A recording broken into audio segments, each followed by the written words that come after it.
ಇಂದು ಮೋದಿ ನೇತೃತ್ವದಲ್ಲಿ cabinet meeting ಇರುತ್ತೆ. ತೈಲ ಮಿತ ಬಳಕೆ ಕರೆ ಬೆನ್ನಲ್ಲೇ ಮೋದಿ ಕ್ಯಾಬಿನೆಟ್ ಸಭೆ. ಇವತ್ತು ಮೋದಿ ನೇತೃತ್ವದಲ್ಲಿ ಕ್ಯಾಬಿನೆಟ್ ಮೀಟಿಂಗ್ ಇರುತ್ತೆ. ತೈಲ ಮಿತ ಬಳಕೆ ಕರೆ ಕೊಟ್ಟಿದ್ರು. ಇದರ ಬೆನ್ನಲ್ಲೇ ಮೋದಿ ಕ್ಯಾಬಿನೆಟ್ ಸಭೆ ಬೆಳಗ್ಗೆ 11 ಗಂಟೆಗೆ ಸಂಪುಟ ಸಭೆಯನ್ನ ಕರೆದ ಪ್ರಧಾನಿ ಮೋದಿ.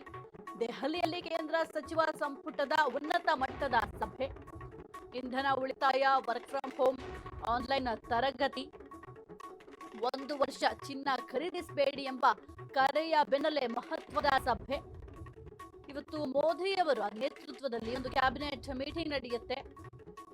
ತೈಲ ಮಿತ ಬಳಕೆಯ ಕರೆ ಬೆನ್ನಲ್ಲೇ ಮೋದಿ ಕ್ಯಾಬಿನೆಟ್ ಸಭೆ. ಬೆಳಗ್ಗೆ 11 ಗಂಟೆಗೆ ಸಂಪುಟ ಸಭೆಯನ್ನ ಕರೆದಿದ್ದಾರೆ ಪ್ರಧಾನಿ ಮೋದಿಯವರು.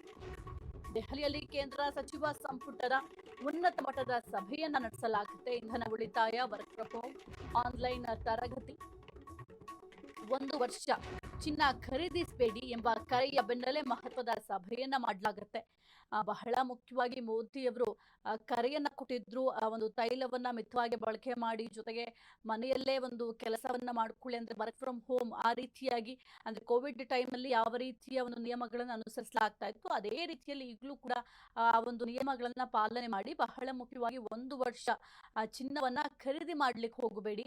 ಒಂದು ಪೆಟ್ರೋಲ್ ಆಗಿರ್ಬೋದು, ಡೀಸೆಲ್ ಆಗಿರ್ಬೋದು, ಅದೆಲ್ಲವನ್ನು ಕೂಡ ಮಿತವಾಗಿ ಬಳಕೆ ಮಾಡಿ, ಅದರ ಜೊತೆಗೆ ಮಕ್ಕಳ ವಿದ್ಯಾಭ್ಯಾಸಕ್ಕೂ ಕೂಡ ಯಾವುದೇ ರೀತಿಯ ತೊಂದರೆ ಆಗಬಾರದು ಅನ್ನುವ ನಿಟ್ಟಿನಲ್ಲಿ ಆನ್ಲೈನ್ ತರಗತಿಗಳನ್ನ ಹೆಚ್ಚಿನ ಪ್ರಮಾಣದಲ್ಲಿ ಮಾಡಲಿಕ್ಕೆ ನಾವು ಕೂಡ ಹೇಳ್ತೀವಿ ಎಂಬ ಸ್ಟೇಟ್ಮೆಂಟ್ ಅನ್ನ ಕೊಟ್ಟಿದ್ರು. ಬಹಳ ಗಂಭೀರವಾಗಿ ಚರ್ಚೆ ಆಗಿತ್ತು. ಜನಸಾಮಾನ್ಯರು ಕೂಡ ಈ ಒಂದು ವಿಚಾರಕ್ಕೆ ಸಂಬಂಧಪಟ್ಟಂತೆ ಈ ರೀತಿಯಾಗಿ ಯಾವ ಕಾರಣಕ್ಕೆ ಸ್ಟೇಟ್ಮೆಂಟ್ ಕೊಟ್ಟರು ಅಂತ ಬಹಳ ಚರ್ಚೆ ಮಾಡ್ತಾ ಇದ್ರು. ಸದ್ಯಕ್ಕೆ ಇವತ್ತು ಈ ಎಲ್ಲಾ ವಿಚಾರಗಳಿಗೆ ಸಂಬಂಧಪಟ್ಟಂತೆ ಮೋದಿ ನೇತೃತ್ವದಲ್ಲಿ ಕ್ಯಾಬಿನೆಟ್ ಮೀಟಿಂಗ್ ಇರುತ್ತೆ. ಬೆಳಗ್ಗೆ 11 ಗಂಟೆಗೆ ಸಂಪುಟ ಸಭೆಯನ್ನ ಪ್ರಧಾನಿ ಮೋದಿ ಅವರು ಕರೆದಿದ್ದಾರೆ.